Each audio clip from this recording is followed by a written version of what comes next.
Dahil back to school na ngayon, ito ang tatlong bawal at wag na wag mo itong gagawin kasi mapapahamak ka, masisira ang buhay mo kapag hindi mo sinunod to.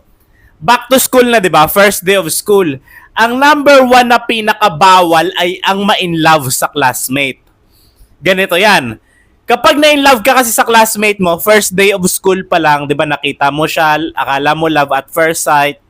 Halimbawa, maging kayo, sabihin natin maging 2 months, 3 months yung relasyon nyo. Pag na-in-love ka sa classmate mo, tapos nag-break kayo, araw-araw mo siyang makikita. Kasi classmate mo siya, wala kang magagawa. Mahirapan ka maka-move on. Kaya X talaga, wag na wag kang ma-in-love sa classmate. At ang pangalawang bawal ay ang ma-in-love sa teacher. Bawal ma-in-love kay ma'am at kay sir. Ipinagbabawal po yan. Huwag niyong subukan ma-in-love kay ma'am at kay sir. Okay? Masisira ang buhay niyo, sinasabi ko sa inyo.